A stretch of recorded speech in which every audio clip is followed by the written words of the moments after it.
Hello everyone. आज हम सी language का पार्ट 2 लेके आए हैं। पिछले पार्ट में हमने इंट्रोडक्शन, स्कोप और हिस्ट्री ऑफ सी लैंग्वेज के बारे में बताया। सो आज इस वीडियो में हम आगे की टॉपिक के लिए बात करेंगे। इस टॉपिक का नाम है elements of C. So in this video we will cover following topic: character set, escape sequence character, trigraph character, delimiters, keywords, identifiers, data type, constant, expressions, statements. So let's start this video. तो दोस्तों, सारी languages के पास में कुछ basic elements और उसके grammatical rules होते हैं। तो सी प्रोग्रामिंग करने से पहले इनको जान लेना बहुत ही आवश्यक है। अगर हमारी नींव मजबूत नहीं होगी तो हम उस पर बड़ा से बड़ा मकान कैसे बनाएंगे। तो इसलिए फंडामेंटल को जानना बहुत ही आवश्यक है, और फंडामेंटल अगर हम सीख लेते हैं तो ये और भी लैंग्वेजेस में काम आएगा। कुछ इसके बेसिक एलिमेंट्स हैं, जैसे कि character set, variable, data type, constants, keywords, variable declaration, expression, statements इत्यादि। तो इन सभी का यूज करके हम प्रोग्राम को बना सकते हैं, लेकिन यूज करने से पहले इन सभी के बारे में हमें एक अच्छी जानकारी होना आवश्यक है। तो सबसे पहले हम बात करते हैं कैरेक्टर सेट। कैरेक्टर सेट क्या है? The character sets that are used in C programs. अब कैरेक्टर सेट की अगर हम बात करें तो जैसे लैंग्वेजेस होती हैं, तो उस लैंग्वेज में डिजिट्स या अल्फ़ाबेट्स कौन कौन से होते हैं, तो वैसे हम इसमें भी कुछ कैरेक्टर सेट यूज करते हैं, जैसे small a to z, upper case A to Z, digits में 0 to 9 and special character. So special character में जैसे plus, minus, asterisk, backward slash, greater than sign, comma, single quotes, double quotes, colon, semicolon, इस तरह के जो characters हैं ये special characters में आते हैं। और नेक्स्ट जो कैरेक्टर सेट है आपका वाइट स्पेस। तो वाइट स्पेस में जैसे कि space bar character, new line character, horizontal tab, vertical tab and form feed, जो कि वाइट स्पेस के अंतर्गत होते हैं। एंड अदर कैरेक्टर्स की अगर हम बात करें तो कुछ और होते हैं, जैसे कि alert, back space, carriage return and null character. After this we will talk about escape sequence. Escape sequence क्या होते हैं? ऐसे कैरेक्टर्स होते हैं, ये सी लैंग्वेज में बैकस्लैश के साथ में सपोर्ट करते हैं, और इनका प्रोग्रामिंग में सुटेबल बनाने के लिए काफ़ी इंपॉर्टेंट रोल होते हैं। तो इसमें जैसे बैकस्लैश एन, ये न्यू लाइन के लिए होता है, backslash t horizontal tab, back space b, back space r for carriage return, back space a audible bell, back space comma printing single quotes. तो प्रोग्रामिंग को सूटेबल बनाना और अंडरस्टैंडिंग बनाना, इसके लिए एस्केप सीक्वेंस का यूज़ किया जाता है। So these characters combinations are known as escape sequences and are represented by two characters. The first character is backslash and second character is from the C character set. So here is given some escape sequence, you can see here. And आगे हम बात करते हैं ट्राईग्राफ character की। C language में trigraph characters की facility support करती है कैरेक्टर्स को प्रिंट करने के लिए। So these trigraph sequence have 3 characters. First 2 are question mark and third character is any character from C character set. So some trigraph sequence are is given here, you can see double question marks in each trigraph characters. इसके बाद इसमें कुछ डेलीमीटर्स का भी प्रयोग किया जाता है। डेलीमीटर्स ऐसे सिंबल्स होते हैं जो सिंटैक्टिक पर्पस के लिए यूज़ किए जाते हैं, जैसे कि कॉलन का यूज लेवल डिफाइन करने के लिए किया जाता है, सेमी कॉलन स्टेटमेंट को एंड करने के लिए यूज़ किया जाता है, पैरेंथेसिस एक्सप्रेशन में या एक्सप्रेशन को रिप्रेजेंट करने के लिए किया जाता है, स्क्वायर ब्रैकेट्स स्पेशली एरे के लिए यूज़ किया जाता है। तो ये डेलीमीटर्स हैं जो कि प्रोग्रामिंग में यूज होते हैं। इसके अलावा कर्ली ब्रेसेस, हैश, कॉमा, ये सारे प्रोग्रामिंग में यूज़ किए जाते हैं। नेक्स्ट है keywords. So keywords are certain reserve words that have standard predefined meanings in C. तो ये कीवर्ड्स एक तरह के रिजर्व वर्ड्स होते हैं जो सी की लाइब्रेरी में हमें मिलते हैं। तो जितने भी कीवर्ड्स होते हैं इन्हें हम हमेशा और लोअर केस में लिखते हैं। तो टोटल सी लैंग्वेज में जो कीवर्ड होते हैं वो 32 कीवर्ड्स होते हैं जो कि दिए हुए हैं। Auto, extern, size of break, static, case, for, struct, go to, switch, const, if, typedef, enum, signed, default, int, union, long, continue, unsigned, do, register, void, double, return, volatile, else, short, while, float, char. ये keywords C library में already store होते हैं, reserved होते हैं। इनको हम as a variable नहीं use कर सकते हैं, ना ही एक्सटर्नल किसी वर्ड के रूप में हम डिफाइन कर सकते हैं। नेक्स्ट हम बात करते हैं आइडेंटिफायर की। What is identifier? आइडेंटिफायर क्या होते हैं? तो अ सी identifier refers to name used to identify a variable, function, structures or any other user defined item or entity। तो ये सी में ऐसे आइडेंटिफायर का काम करता है जैसे किसी वेरिएबल को आइडेंटिफाई करना या किसी फंक्शन नेम या स्ट्रक्चर नेम को आइडेंटिफाई करना, ये आइडेंटिफायर कहलाते हैं। So identifier must be unique, ये यूनिक होना चाहिए। They are created to give unique name to a entity. एक यूनिक नेम के साथ में हम इसे क्रिएट करते हैं, एंटिटी या आइटम के रूप में या वेरिएबल नेम के रूप में हम क्रिएट करते हैं। So to identify it during the execution of the program, और ये जब प्रोग्राम एग्जीक्यूट होता है उस दौरान ये आइडेंटिफाई किए जाते हैं। Identifier names must be different from keywords. जैसे कि अभी हमने बताया कि कीवर्ड्स को कभी भी एक्सटर्नल वर्ड्स में हम डिफाइन नहीं कर सकते as a external words like a variable. तो ये वेरिएबल से मैच नहीं, कीवर्ड से मैच नहीं करना चाहिए, because keywords are predefined reserved words used in programming. As for example you can not use double as an identifier because double is a keyword.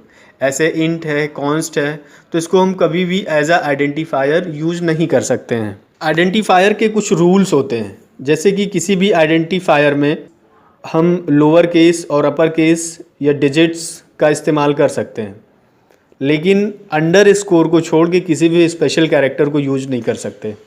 और इसमें फर्स्ट कैरेक्टर या तो under score या alphabet से start होना चाहिए। कोई भी कैरेक्टर डिजिट से स्टार्ट नहीं होना चाहिए। और जो भी हम आइडेंटिफायर डिफाइन करेंगे वो एज अ कीवर्ड नहीं हो सकता है। मीन्स जो भी अभी हमने रिजर्व वर्ड्स बताए उनमें से कोई भी एज अ आइडेंटिफायर डिफाइन नहीं हो सकता है। सी एक केस सेंसिटिव लैंग्वेज है, तो इसे अपर केस या लोअर केस दोनों को कंसीडर्ड करके हमें डिफ़ाइन करना है। अगर हम फर्स्ट टाइम कैपिटल में आइडेंटिफायर को डिफ़ाइन करते हैं तो हमें ओवरऑल प्रोग्राम उसको कैपिटल लेटर में ही डिफ़ाइन करना पड़ेगा। और आइडेंटिफायर की एक कैरेक्टर लिमिट भी होती है, जैसे ANSI के according, American national standard institute के अकॉर्डिंग कंपाइलर 31 कैरेक्टर्स तक आइडेंटिफायर को रीड करता है। अगर इससे बड़ा कैरेक्टर है तो उसको रीड करने में प्रॉब्लम होगी।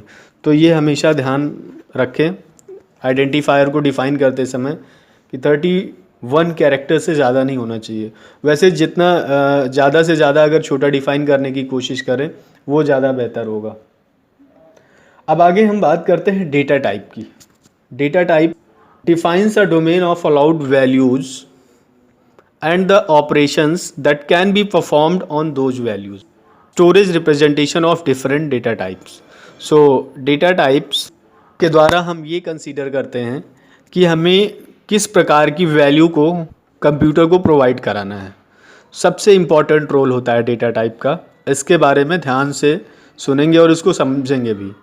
जो बेसिक आपके फंडामेंटल डेटा टाइप्स होते हैं वो 4 प्रकार के होते हैं: int, char, float, double. We can use type qualifier with these basic data types. तो अभी हमने जो बताया आपको इंट, कैर, फ्लोट, डबल, इनके साथ में हम कुछ टाइप क्वालिफायर्स को यूज़ करते हैं। तो बेसिकली क्वालिफायर 2 तरह के होते हैं, size qualifier and sign qualifier. Size qualifier की अगर हम बात करें तो इसमें एक शॉर्ट और दूसरा लॉन्ग होता है। साइन क्वालिफायर में साइंड और अनसाइंड होते हैं। So these size and range of different data types on a 16-bit machine is given in the following table. The size and range on different on machine with different word size. तो इसमें जितने भी प्रकार के data type दिए हुए हैं, जैसे साइंड कैर, अनसाइंड कैर, तो ये कैर डेटा टाइप के टाइप क्वालिफायर हैं। इनकी रेंज भी दी हुई है और ये कंप्यूटर में कितनी स्पेस लेते हैं वो भी दिया हुआ है। और इसका फॉर्मेट स्पेसिफायर क्या होता है, जैसे साइंड कैर मॉड्यूलस सी, अनसाइंड कैर मॉड्यूलस सी, देन शॉर्ट साइंड इंट, इसकी रेंज दी हुई है, इसका स्पेस दिया हुआ है और इसका फॉर्मेट स्पेसिफायर दिया हुआ है। ऐसे short unsigned int, signed int, unsigned int, long signed int, long unsigned int, float, double, long double, इन सब के साइज़ दिए हुए हैं। यानी कि रेंज जो है मीन्स इतने कैरेक्टर्स तक हम रेंज ले सकते हैं और इनका साइज़ दिया हुआ है। जैसे कैर में always it takes 1 byte and short signed int 2 byte, short unsigned int 2 bytes, and अगर लॉन्ग साइंड इंट की बात करें तो ये 4 बाइट्स की स्पेस रिजर्व करता है। लॉन्ग अनसाइंड इंट की बात करें तो ये 4 बाइट्स की स्पेस रिजर्व करता है। एंड डबल 8 बाइट्स की स्पेस रिजर्व करता है। इसका जो फॉर्मेट स्पेसिफायर है वो मॉड्यूलस LF। लॉन्ग डबल का साइज 10 बाइट्स का होता है और इसका format specifier modulus capital LF. So the size and ranges of int, short and long are compiler dependent. Sizes in this figure are for 16-bit compiler. ये जितने भी sizes दिए हुए हैं ये 16-bit कंपाइलर के लिए हैं और ये कंपाइलर पे डिपेंड करते हैं। इंट, शॉर्ट एंड लॉन्ग की जो रेंज है ये कंपाइलर पर डिपेंड करती है। तो आगे हम बात करते हैं कांस्टेंट। अभी हमने डेटा टाइप की बात कर ली, डेटा टाइप को हम डिफ़ाइन कर देंगे, लेकिन डेटा टाइप के साथ में जब हम वेरिएबल डिफ़ाइन करते हैं और उस वेरिएबल में जो वैल्यू हम देते हैं that is the constant. Constant एक ऐसी वैल्यू होती है जो पूरे प्रोग्राम में एग्जीक्यूशन के दौरान कभी भी चेंज नहीं होती है। So constant is a value that can not be changed during execution of the program. So constant basically there are 3 types: numeric constant, character constant, string constant. चलिए अब हम बात करते हैं इंटीजर कांस्टेंट की। तो इंटीजर कांस्टेंट ये 3 तरह के होते हैं: डेसिमल, ऑक्टल और hexadecimal. So the permissible characters that can be used in these constant are, so decimal constant 0 से लेके 9 डिजिट के बीच में यूज होते हैं। जैसे कि आपने नंबर सिस्टम में पढ़ा होगा, डेसिमल कांस्टेंट में 0 से लेकर 9 डिजिट, टोटल 10 डिजिट्स होते हैं। इसका बेस भी 10 होता है। एंड ऑक्टल कांस्टेंट 0 to 7 जिसका बेस 8 होता है। और hexadecimal constant 0 to 9 digits and A to F alphabets होते हैं और इसका बेस 16 होता है। तो इसके जो यूज़ होने के तरीके हैं वो अलग अलग हैं। जैसे जब भी हम डेसिमल कांस्टेंट को डिफ़ाइन करते हैं तो नंबर होता है, चाहे जैसे 24, 55, 66। ऑक्टल कांस्टेंट को जब भी हम डिफ़ाइन करते हैं तो किसी भी नंबर को डिफ़ाइन करने से पहले इसमें हम 0 ज़रूर इम्प्लीमेंट करते हैं। अगर 0 इसमें यूज़ किया गया है दैट मीन्स कि वो ऑक्टल कांस्टेंट है। एंड हेक्साडेसिमल में 0x का यूज होता है। किसी भी नंबर को डिफ़ाइन करने से पहले अगर हम 0x यूज़ करते हैं that is the hexadecimal constant. And real constant, इसे हम फ्लोटिंग पॉइंट कांस्टेंट भी कहते हैं। Floating point constant are numeric constant that contain decimal points. So some ये बिल्कुल इंटीजर कांस्टेंट की तरह होते हैं, लेकिन इसमें पॉइंट्स, डेसिमल पॉइंट्स का यूज़ किया जाता है। मींस जो इनकम्प्लीट नंबर्स होते हैं, जैसे 2.5, 7.6, 8.5, 5597.89। तो इस तरह के जितने भी नंबर्स होते हैं, वैल्यूज़, वो रियल कांस्टेंट में आती हैं। अब हम बात करते हैं कैरेक्टर कांस्टेंट की। A character constant is a single character that is enclosed with in single quotes. जब भी हम कैरेक्टर कांस्टेंट को रिप्रेजेंट करते हैं तो वो सिंगल कोट्स में होता है। जैसे हमने A, B या C, जब भी कोई हम कांस्टेंट देंगे तो उसको सिंगल कोट्स में देंगे। इससे पता लग जाएगा हमें कि वो कैरेक्टर कांस्टेंट है। अभी जैसे मान लीजिए हमने कोई वर्ड लिख दिया, फॉर एग्जांपल 5, इंग्लिश में FIVE, और इसको सिंगल कोट्स में हमने कर दिया तो ये इनवैलिड होगा। तो ये ध्यान रहे कि जब भी कैरेक्टर कांस्टेंट को हम रिप्रेजेंट करेंगे तो वो सिंगल कोट्स में ही होगा। So every character constant has unique integer value associated with it. जो भी हम कैरेक्टर कांस्टेंट यूज़ करते हैं तो हर एक कैरेक्टर कांस्टेंट की एक आस्की वैल्यू होती है जो कंप्यूटर के पास होती है। So this integer is the numeric value of the character in the machine's character code. So if the machine is using ASCII, means American Standard Code for Information Interchange, then the character G represents integer value 71 and the character 5 represents value 53. तो ऐसे A to Z capital इसकी value अलग होती है ASCII table में, और small a to z इसकी value अलग अलग होती है। सो हर कैरेक्टर्स के पास एक न्यूमेरिक वैल्यू होती है। तो अगर इसको मशीन कोड्स के थ्रू रिप्रेजेंट करते हैं तो A की अपनी वैल्यू अलग होगी, B की अलग होगी। ऐसे अगर हम कोई डिजिट्स देते हैं तो वो कैरेक्टर को हमें वापस देगा, उस नंबर के कैरेक्टर को। अब आगे हम बात करते हैं स्ट्रिंग कांस्टेंट की। स्ट्रिंग कांस्टेंट क्या है? जैसे अभी हम कैरेक्टर को सिंगल कोट्स में रिप्रेजेंट कर रहे हैं तो string means group of words. जैसे कि कोई नेम है, किसी स्कूल का नेम है, किसी स्टूडेंट्स का नेम है, किसी एम्प्लॉय का नेम है, तो ये ग्रुप ऑफ कैरेक्टर में होता है। और जब भी हम इस कैरेक्टर को रिप्रेजेंट करते हैं या इस ग्रुप ऑफ कैरेक्टर को रिप्रेजेंट करते हैं तो इसको हम डबल कोट्स में, जैसे कि माय नेम इज़ अंबुज, तो अंबुज को जब भी हम रिप्रेजेंट करेंगे तो वो डबल कोट्स में होगा। ऐसे अगर मोर देन 1 डिजिट्स हैं उनको हम रिप्रेजेंट कर रहे हैं डबल कोट्स में, so that is the string constant. तो एक वर्ड है तो जब भी हम वर्ड को रिप्रेजेंट करेंगे तो डबल कोट्स में हम रिप्रेजेंट करेंगे।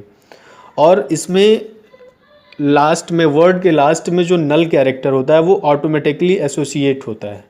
जैसे ही कंपाइलर को नल कैरेक्टर मिलता है वैसे वो समझ जाता है कि ये स्ट्रिंग कांस्टेंट यहीं पर एंड हो गया है।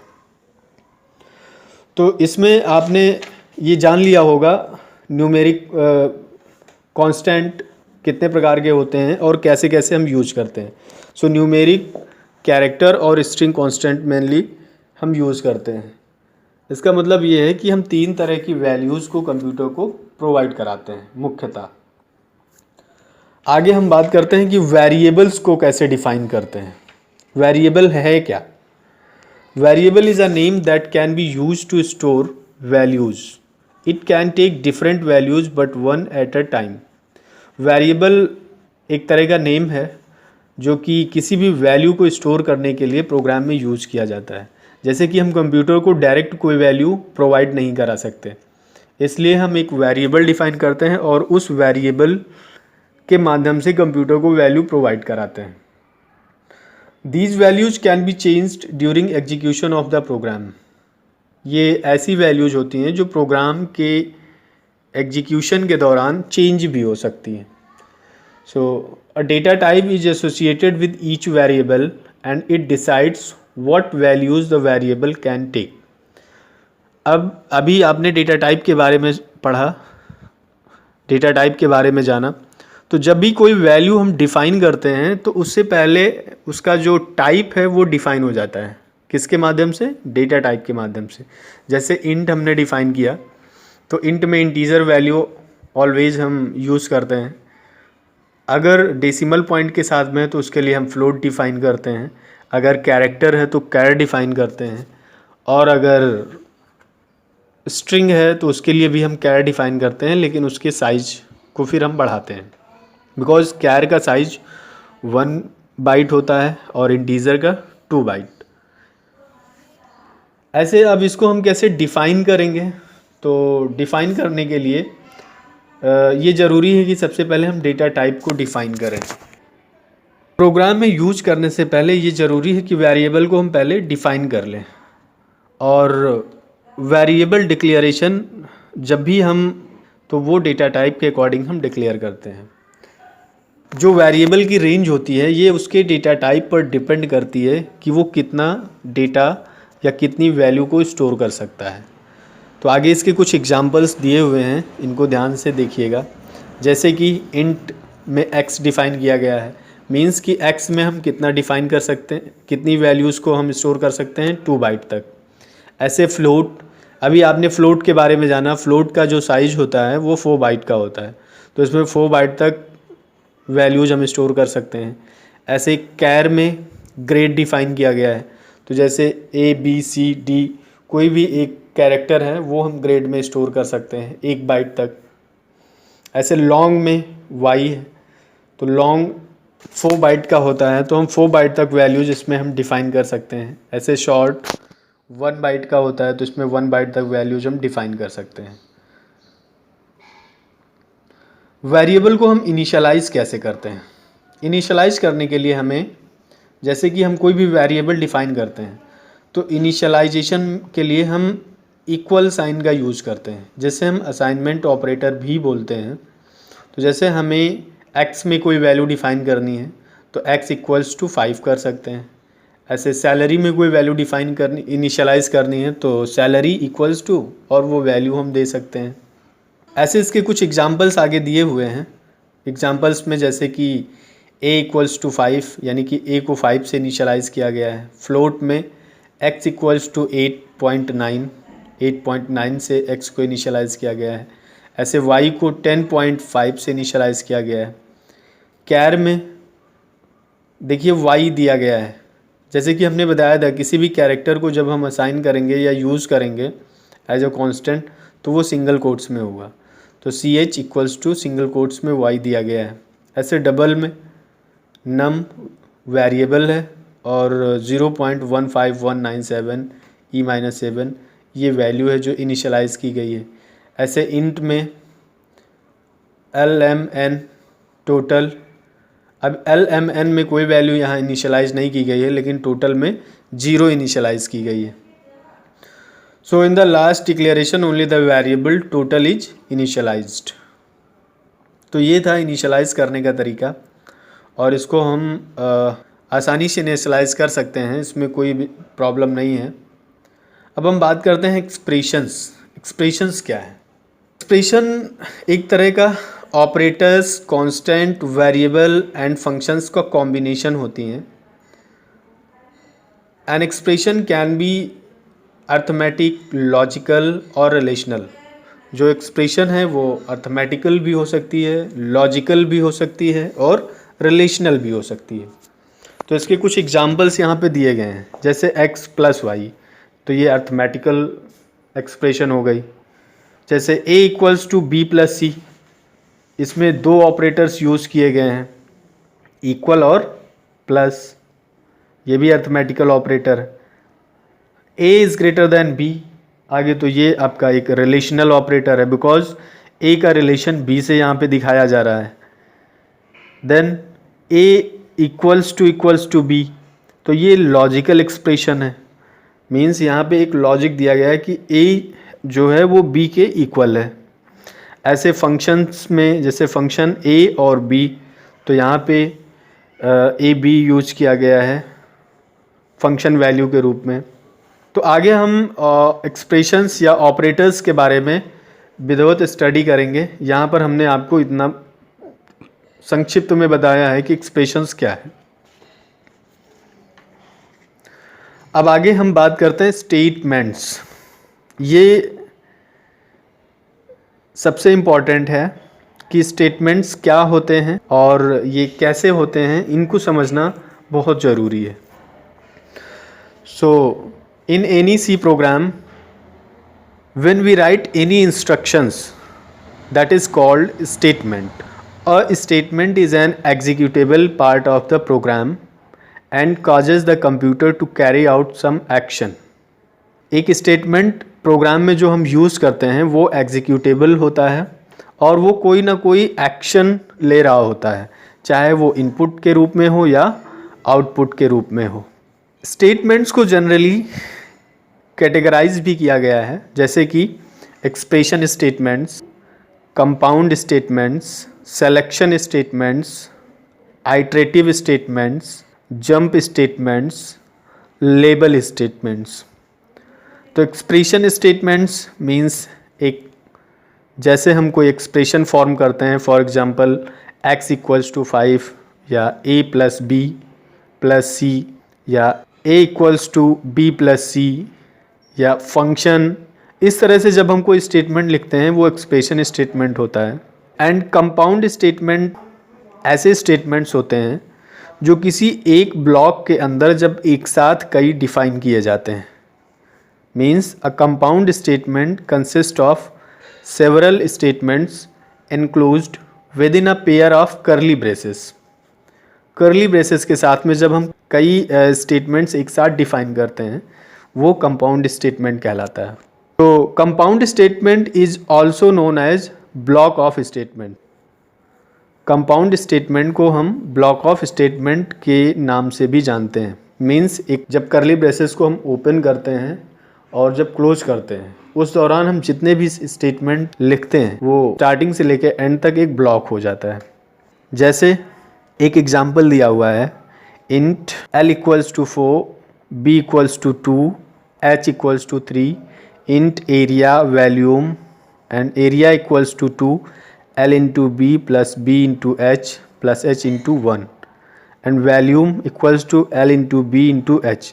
अब देखिए पैरेंथेसिस यहाँ पे करली ब्रेसेस ओपन किया गया है और लास्ट में क्लोज किया गया है। अब इसमें कितने स्टेटमेंट्स हैं?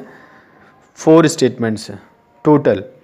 तो ये एक साथ एक ब्लॉक में डिफाइन किए गए हैं, इसलिए इसे हम कंपाउंड स्टेटमेंट बोलेंगे। ऐसे सिलेक्शन स्टेटमेंट्स, ऐसे स्टेटमेंट्स जिसमें इफ़ एल्स या स्विच का यूज़ किया जाता है। तो सिलेक्शन स्टेटमेंट्स को हम आगे विस्तार से इसको समझाएंगे। एंड आइटरेटिव स्टेटमेंट्स जिसमें for, while, do while, loop का यूज़ किया जाता है, ये आइटरेटिव स्टेटमेंट्स होते हैं। जंप स्टेटमेंट्स में go to, continue, break, return, जब ऐसे कीवर्ड यूज़ किए जाते हैं तो वो जंप स्टेटमेंट कहलाता है।